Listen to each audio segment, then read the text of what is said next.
Hi, welcome to the second episode of Girlfriends Knitting, and I'm so excited that y'all have chosen to join me for another episode or have chosen to check me out for the first time on this little podcast adventure. Let's begin with finished objects and me trying not to say It can become a drinking game. How many times does Carolyn say The Cole Strawn, otherwise known as the Big Black Blob. Let me put it on and see if that will help. It's a little tight on me, which means there's no way that it's going to be for my brother, but my nephew will love it. You can see the little bill in the front that's actually made out of very cheap Joann's needlepoint plastic. It was super easy. The pattern comes with the template and you just cut it when you flip the brim over. You sew it inside out. Y'all can't see that, sorry. But you just sew it inside out and then you get this black blob that my nephew is going to hopefully love. And so I'm excited about that. So that's my one and only finished object of the week, other than my continued obsession with Grandma's dishcloths. Y'all saw the pink one, or the peach one. You saw the red one. Now I have another pink striped one, so I like that a lot. I'm going to put those away. And let's go to works in progress because I'm so excited to show you these. Let's start with Hermione's Quidditch sock. It's gotten a little bit of love, but not much. You're going to see what's gotten the most love this week. So you can see it's no longer just a cuff. It has a little bit of the patterning. And I'm really kind of liking how it's doing. So that's Hermione's Quidditch sock. I did change from magic looping to my two Knit Pick Circs. And they are, hold on, I thought it was written on here somewhere.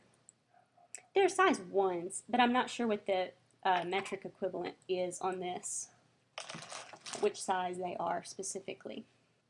So that's my Hermione's Quidditch socks.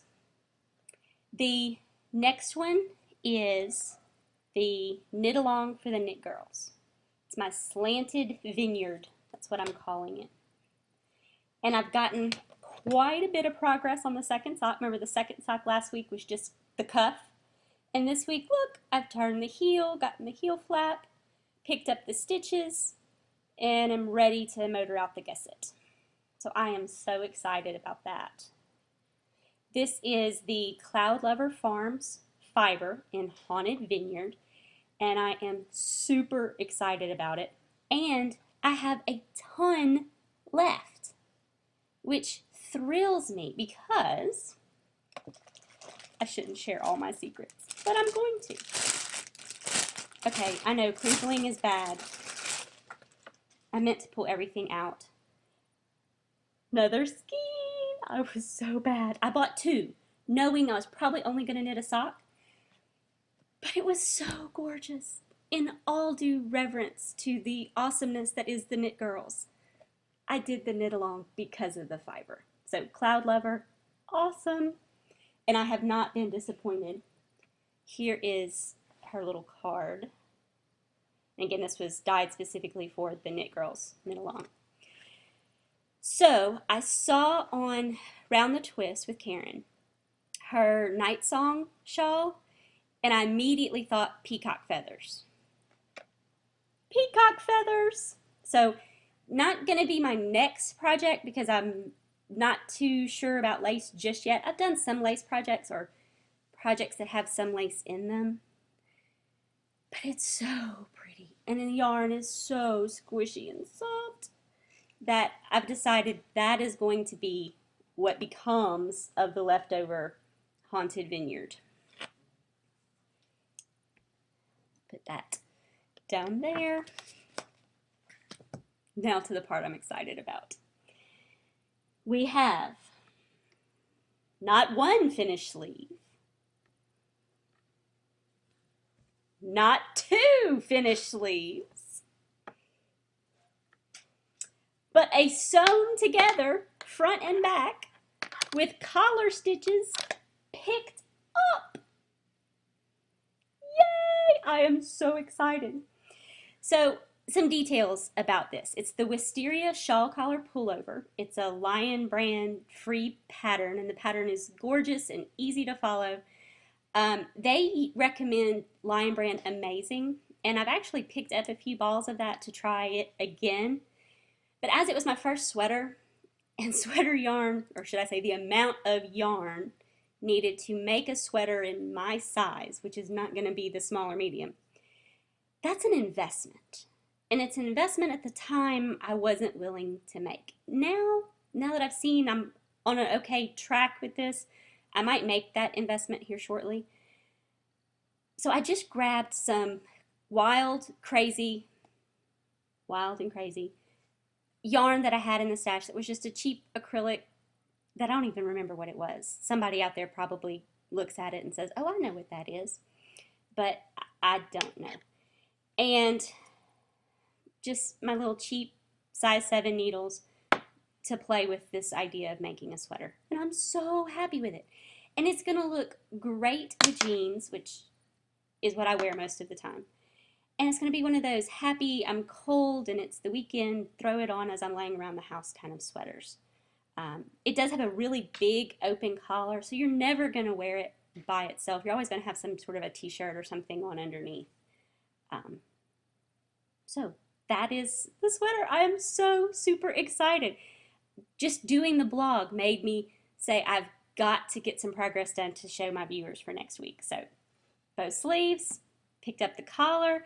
You're supposed to finish off the collar, then sew up the side seams, then sew the sleeves in.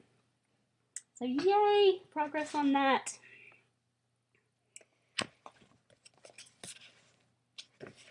So up and coming, I have started a group on Ravelry, and it's Girlfriends Knitting. So if you want to go to Ravelry and join the group, I would love to have you join. And I've decided I'm not going to do an official knit along. I don't think I'm quite there yet. But I have been wanting to knit this for quite some time. I saw Diane's on Knittables and just loved it. And it's the Hogwarts Express by Susan Ashcroft. And I had some yarn in the stash from No Two Snowflakes. And it's called Godric's Hollow. I know, Harry Potter obsession. So I will be knitting the Hogwarts Express with Godric's Hollow and some little black seed beads to go for the eyes for the owl. And my brand new, I love them, ChiaoGoo needles. I think I'm going to use a size 6. I'm going to see how it goes. I've got some 7s and some 5s if I want them to go up or down. But for right now, that's what I'm going to stick with. And so I'm going to begin that tomorrow night. I'm going to cast on tomorrow night, so February 1st. Anybody out there who would like to join me, I would love you to post the pics to the Ravelry group or to knit along with us. I've actually asked if anybody has knit one recently. Go ahead and post your finished object as well. I know Diane from Knittables posted hers, and it's just so pretty. And so that'll be inspiration for those of us who've been wanting to knit it and have just started. So I'm excited about that. And then I took a spinning class this Saturday with Amy. The teacher was Laura from the Knit Girls, and it was so much fun. I got to spin on a ladybug. I am a very newbie spinner. It was literally the first time I'd ever picked up wool in the sense of roving. And this is what I got. Laura helped me ply it with just a crocheted cotton, and we measured it, and it is 8 ounces. The color is tangerine. I love the color. Everybody was happy with my first finished yarn. I don't know that I am. I mean, talk about artsy, right? It is super artsy. That's the polite term for thick and thin. And there are times that you want art yarn, but I wasn't going for art yarn. But anyway, I'm a beginner, so you can see how much of a beginner I am. And so I am now learning to spin on a spindle. And I've got what I'm calling the Linneman CD spindle, because Laura's mom brought a CD spindle up and let us play with that. And I will be practicing. I have a little bit more of the roving. I'll be practicing with that on the spindle. And I might not even supposed to be calling it roving. It may be top. I haven't learned the vocabulary yet, so y'all might have to help me out with that. What else do I want to talk to you about? The knit-alongs. There are a ton out there. Let's see, one of the ones I've written down. First of all, the Mommy Needs Yarn knit-along. People are talking about that. Erin's pattern. I went and bought the No More Tears pattern today because it's supporting her autism charity. There's also the Snuggles project where you knit various things, blankets, little beds for animals. And I have lots of animals. I'm just so thankful y'all can't hear them in the background right now. And so that's very near and dear to my heart as well, and I may be making something for that. Also, Knit Pearl Girl has asked if any podcasters out there want to make a video for her son Brian, to please do so and email it to her. And I did that this morning, and that was lots of fun. So there's so much out there, and there are many different podcasts that talk about the various charity projects. So I'm not going to give you all the details here. I'm going to let the experts do that. But I just wanted to mention some of them. And I'll tell you about the ones I'm doing. So like the one on the Knit Girls, I'm currently doing their knit-along. I also am going to probably do the Stats knit-along with Claire of Student Knits. Hi, Claire. I am a stats teacher, so I feel like I have to do the Stats knit-along. Then there'll also be an Afghan square swap that I'm probably going to sign up for with the Knit Girls, so I'll talk about that too. So those are some of the ones that I'm going to be doing, and when I add more to it, then I will let you know. So is that it for knitting and, I won't even say hand spinning. That's just ridiculous. But knitting. I think that's it for my knitting for this week. So I'm going to be casting on the Hogwarts Express tomorrow night. So I hope you will join me with that. So let's move on then to the other piece of my podcast, which is fitness. And I'll kind of break it up into exercise and nutrition. So starting with exercise, this week I have gone to 2 yoga classes, and I loved them. I am cussing my teacher right now because my stomach is so sore it's not funny. I didn't know yoga was supposed to make your stomach hurt and make you sore. I thought it was supposed to be relaxing and zen, but it's not. Very energized afterward though. So if you haven't tried yoga, I highly recommend it. It's not easy, but it's well worth the time. It's very relaxing. One day I'd had a really, just one of the worst days at work I'd had in a while. And then we did yoga that evening, and it just completely relaxed me. And then I came home and knit, and it was just wonderful. That's all I've done for exercising this week. Next week, though, is when The Biggest Loser officially begins. And there are 3 planned workouts per week, and at least 1 yoga workout. So that's 4 times that I'm going to be working out for 30 minutes or more. I think the Biggest Loser workouts are going to be an hour long, maybe even more. So I might stick to those 4 workouts a week for now. Again, I'm a beginner when it comes to fitness in terms of it's not something I've done a lot of. I've done more dieting and exercise. So I'm going to take it easy on myself. I'm going to give myself rewards and talk positive thoughts to myself and focus on the achievements, even if they seem small to anybody else. I'm not going to care because everybody's got to be positive about their own move forward in this journey. So that's my plan for exercise. For nutrition, I am so happy. I have had a success this week. Some of you may not understand, others of you will understand fully.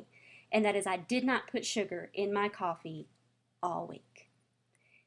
Now, I have a little bit of coffee flavoring in my sugar, and that's how I drink my coffee. So for me not to put sugar in my coffee at all week, is absolutely amazing to me. And so I am so proud of myself. So I'm going to forgive myself the BLT. I did eat it without mayonnaise. I'm going to forgive myself the 2 slices of pizza and be proud that I ate salads, but yay, no sugar in my coffee. So I've set myself a goal for next week. No sugar in my tea. So all you Southerners out there are probably going, no, not no sugar in your tea. But that's, I got to cut out the sugar. And so, sweet tea at lunch, that's just what I look forward to. But I'm going to have to learn to look forward to better things for myself. And so I'm not going to put sugar in my tea this week. And if I accomplish that, I'm going to be very proud of myself. So that's my plan for nutrition for the week. And over on the Ravelry group, we had a lot of people talking about how they have been using like calorie counters or Weight Watchers or whatever various different method they are working with to help them lose weight. And so please join us over there and let us know what you're thinking about that. So last, some news and notes. I am on iTunes. Yay! It took them about 24 hours to get it approved and uploaded and all of that. So when I upload this one, it will be not only on my blog, but on Blip TV and on iTunes. So please check it out. And as I mentioned a few times, the Ravelry group. So please come and join the Ravelry group if you've been enjoying the podcast. This is a sad note. At least if you're enjoying the blog, it'll be a sad note. Next week, the Biggest Loser weigh-in is actually on Tuesday night. So with time conflicts, I think it would be better to wait until Wednesday night to record the blog. That way I can talk about both the weigh-in and the first official class/workout for faculty, which will be Wednesday afternoon. So if I record it this time Wednesday instead of this time next Tuesday, I'll be able to give you some more details instead of us having to wait a whole nother week for me to give you those details on the fitness side of the blog. So that's my plan, to record next Wednesday, and so it'll be a day late, but I think it'll be well worth waiting the extra day. So I hope that it'll be okay. I did decide, I made the hard decision that I am going to let you know my actual weight. I'm scared. I actually don't even know my actual weight right now. So next week, we'll find out together. Then last, but actually most important, I want to say a huge thank you to everyone on Plurk, everyone on Ravelry. Y'all have been so sweet to me this week. The podcasters who have been doing this for years have been giving me shout outs, and that has just been so nice of you, and I just thank you all so much. There are a few I want to mention in particular, but if I forget anybody, please forgive me. There were so many, it just overwhelmed me, and I had no time to write down every single one. Diane at Knittables, Claire at Student Knits, Jessica at Knitting Brooklyn, Lois at Knitting's My Bag on Plurk, Laura of the Knit Girls, Kelly at Charming Lockie, Kimberly, who is Sock Bunny on Plurk, Tina, who is Little Mermaid fan on Plurk, Carrie, who is Knit Pearl Girl on Plurk, Angela is Beagle Mom Knitter, and Amy is This Mom Knits. So y'all have been just amazing to me this week, and I thank you so much for your support. I hope y'all all enjoy this particular podcast, the second episode, as much you enjoyed the first, and I'm having an absolute blast making them for you. And until next week.